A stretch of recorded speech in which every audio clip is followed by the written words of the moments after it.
அந்த அழகான கிராமம் ரொம்ப செழிப்பா இருந்துச்சு. அதுக்கு காரணம் அங்க இருந்த கிராம மக்கள் விவசாயம் செஞ்சு ரொம்ப மகிழ்ச்சியா வாழ்ந்துட்டு இருந்தாங்க. அந்த கிராமத்தில் இருந்த பண்ணையார் மாணிக்கம் ஒரு அசைவ பிரியர். அவரு சாப்பாட்டுல கறி மீன் இல்லாம அவரு சாப்பிடவே மாட்டாரு. அந்த ஊர்ல இருக்கிற பாதி நிலம் அவருடையதுதான். தினசரி வயல் வேலையெல்லாம் ஒழுங்கா நடக்குதான்னு தவறாம போய் பாத்துட்டு வந்துருவாரு. பண்ணையார் மாணிக்கம் எப்பவும் போல அவரோட வீட்டுல ரொம்ப ஆசையா மீன் குழம்பும் வறுத்த மீனும் ருசிச்சு சாப்பிட்டு இருந்தாரு. அன்னைக்குன்னு பார்த்து என்னவோ அவருக்கு அந்த மீன் உடம்புக்கு ஒத்துக்கல. உடம்பு முழுவதும் அலர்ஜி ஆயிடுச்சு. முகம் பூராவும் அரிப்பும் கொப்புளமும் வந்து ரொம்ப அவதிப்பட்டாரு. அவரோட டாக்டர் வீட்டுக்கு வந்து, ஐயா, நீங்க இனிமே கடல் உணவுகள் எதையுமே எடுத்துக்க கூடாது. அது உங்களுக்கு ஒத்துக்கல. மறந்து கூட சாப்பிடாதீங்க அப்படின்னு டாக்டர் சொன்னதை கேட்டதும் மாணிக்கம் மனசு உடைஞ்சு போயிட்டாரு. இனிமே புடிச்சத சாப்பிட முடியாதுன்னு அவருக்கு ரொம்ப கவலையா ஆயிடுச்சு. தீவிரமான அசைவ பிரியரான மாணிக்கம் இனிமே ஒரு நாள் கூட மீனையும் நண்டையும் சாப்பிட முடியாதுன்ற துக்கத்துல அழுதுட்டாரு. இந்த வருஷம் நல்ல மழை பெய்ததுனால ஊர்க்குளமெல்லாம் நிரம்பிடுச்சு. அதனால நிறைய மீன்கள் கிடைச்சுது. கிராம மக்கள் எல்லாரும் கூடையா மீன்கள் எடுத்துட்டு வீட்டுக்கு எடுத்துட்டு போனாங்க. அசைவ உணவுகளை விட்டுட்டு சைவ உணவை சாப்பிட ஆரம்பிச்சதால கொஞ்சம் உடம்பு சரியானதும் வழக்கம் போல வயல் பக்கம் போய் எல்லாரும் வேலை செய்யறாங்களான்னு பாக்க போனாரு. மத்தியான வேலை வந்ததும் அவர் சாப்பிட உட்கார்ந்தாரு. சைவ சாப்பாடு சாப்பிட சுத்தமா பிடிக்கல.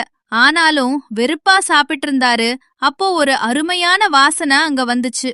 அவருக்கு பிடித்த மீன் குழம்போட வாசனை தான் அது. அந்த வாசனை வர்ற இடத்துக்கு போய் பார்த்தாரு. அங்க அவரோட வயல்ல வேலை செஞ்ச எல்லாரும் வீட்ல இருந்து சமைச்சு கொண்டு வந்த மீன் குழம்ப சாப்பிட்டு இருந்தாங்க. அத பார்த்துட்டு ரொம்ப கோவமா, எல்லாரும் என்ன மீன் குழம்பு சாப்பிடுறீங்க? அதெல்லாம் இனிமே நீங்க சாப்பிடக்கூடாது. இனிமே யாராவது அசைவ சாப்பாடு கொண்டு வந்து சாப்பிட்டீங்க, உங்க யாருக்குமே நான் வேலை கொடுக்க மாட்டேன் அப்படின்னு அவங்களுக்கு வேலை கொடுக்கற பண்ணையாரே இப்படி சொன்னதுக்கு அப்புறம் கிராம மக்கள் எல்லாரும் ராத்திரி வீட்டுக்கு வந்து மீன் குழம்பு சமைச்சு சந்தோஷமா எல்லாரும் சாப்பிட்டாங்க. ஆனா பண்ணையாரு மாணிக்கத்துக்கு சைவ சாப்பாடு சாப்பிடவே சுத்தமா பிடிக்கல. அவரோட வயல்ல வேலை செய்யற கிராம மக்களும் அவரை மாதிரியே சைவம் சாப்பாடுதான் சாப்பிடணும்னு ரொம்ப சுயநலமா யோசிக்க ஆரம்பிச்சுட்டாரு. அவரோட மனைவி அவருக்கு ஆசையா பலகாரங்கள் எடுத்துட்டு வந்தாங்க.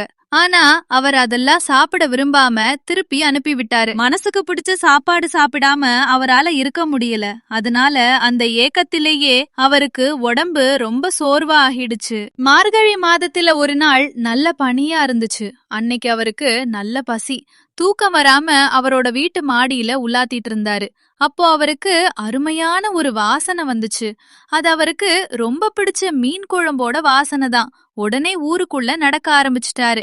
அங்க வந்து பார்த்தாதான் தெரியுது, ஊர் மக்கள் எல்லாரும் இவருக்கு பயந்துகிட்டு ராத்திரில தான் அவங்களுக்கு பிடிச்ச உணவு சாப்பிடுறாங்கன்னு அவருக்கு அவர் பண்ண தப்பு புரிஞ்சது. வேலு, என்ன மன்னிச்சுடு.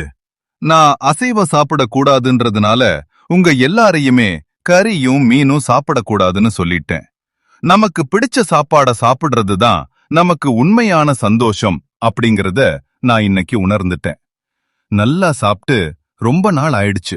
எனக்கு ரொம்ப பசிக்குது. வேலு, எனக்கு கொஞ்சம் மீன் குழம்பும் வறுத்த மீனும் தரியா? ஐயா, என்ன நீங்க இப்படி கேட்டுட்டீங்க? உங்களுக்கு இல்லாததா? நீங்க எங்க கூட உட்கார்ந்து சாப்பிடுறது எங்களுக்கு ரொம்ப சந்தோஷம் ஐயா.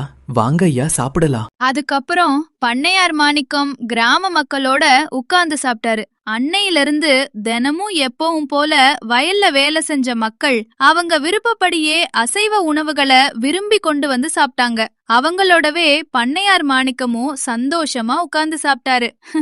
இதுல ஆச்சரியம் என்னன்னா, அதுக்கப்புறம் அவருக்கு எந்த தோல் நோயும் வரல. அவரும் எப்பவும் போல அசைவ பிரியரா ஆயிட்டாரு.